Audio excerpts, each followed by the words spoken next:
Coming back to the updates. ఆదాయానికి మించిన ఆస్తుల కేసులో జలమండలి జనరల్ మేనేజర్ కుమార్ నివాసాలపై దాడులు 12 గంటలుగా కొనసాగుతున్నాయి. ఈ సోదాల్లో భారీ నగదుతో పాటు కీలక డాక్యుమెంట్స్ ఏసీబీ అధికారులు స్వాధీనం చేసుకున్నారు. పూర్తి సోదాలు పూర్తయితేనే మొత్తం ఆస్తుల విలువ తెలిసే అవకాశం ఉంది. మొత్తం అక్రమాస్తుల విలువ 100 కోట్లకు పైగా ఉంటుందని అంచనా వేస్తున్నారు. ఇంట్లో తనిఖీలు చేయగా నోట్ల కట్టలు కుప్పలు తెప్పలుగా బయటపడ్డాయి. వాటిని కౌంటింగ్ మెషిన్లతో లెక్కిస్తున్నారు.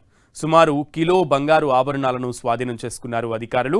అలాగే హైదరాబాద్లో గేటెడ్ కమ్యూనిటీల్లో 3 ప్లాట్స్, అలాగే 6 ఓపెన్ ప్లాట్స్ ఉన్నట్లుగా కూడా గుర్తించారు. నిజామాబాద్లో 3 ఎకరాల భూమి ఉన్నట్లు తేల్చారు.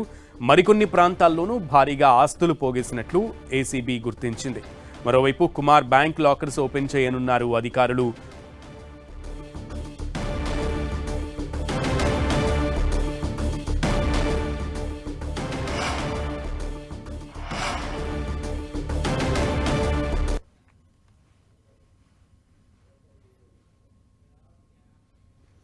ఇక ప్రస్తుతం సోదాలు ఇంకా కొనసాగుతున్నాయి. బంధువుల ఇళ్లలో లభించే ఆస్తుల వివరాలను కూడా సేకరిస్తున్నారు. అక్రమ ఆస్తుల విలువ మరిన్ని కోట్లకు చేరే అవకాశం ఉందని అధికారులు భావిస్తున్నారు. పూర్తి స్థాయి విచారణ అనంతరం స్వాధీనం చేసుకున్న మొత్తం ఆస్తుల విలువపై ఏసీబీ అధికారిక ప్రకటన విడుదల చేయనుంది.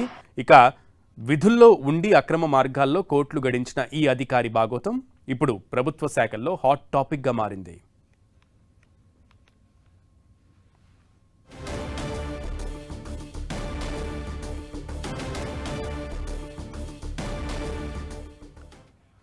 ఆదాయానికి మించిన ఆస్తుల కేసులో జలమండలి జనరల్ మేనేజర్ కుమార్ నివాసాలపై దాడులు 12 గంటలుగా కొనసాగుతూనే ఉన్నాయి. ఈ సోదాల్లో భారీ నగదుతో పాటు కీలక డాక్యుమెంట్స్ ఏసీబీ అధికారులు స్వాధీనం చేసుకున్నారు. పూర్తి సోదాలు పూర్తయితే గానీ మొత్తం ఆస్తుల విలువ తెలిసే అవకాశం లేదు. మొత్తం అక్రమాస్తుల విలువ 100 కోట్లకు పైగా ఉంటుందని అంచనా వేస్తున్నారు. ఇంట్లో తనిఖీలు చేయగా నోట్ల కట్టలు కుప్పలు తెప్పలుగా బయటపడ్డాయి. వాటిని కౌంటింగ్ మిషన్లతో లెక్కిస్తున్నారు అధికారులు. ఇక సుమారు కిలో బంగారు ఆభరణాలను స్వాధీనం చేసుకున్నారు.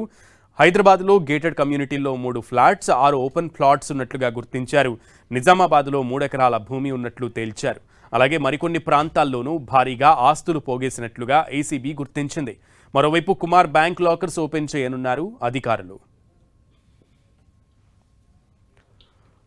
ఇక ప్రస్తుతం సోదాలు ఇంకా కొనసాగుతూనే ఉన్నాయి. బంధువుల ఇళ్లలో లభించే ఆస్తుల వివరాలను కూడా సేకరిస్తున్నారు. అక్రమాస్తుల విలువ మరిన్ని కోట్లకు చేరే అవకాశం ఉందని అధికారులు భావిస్తున్నారు.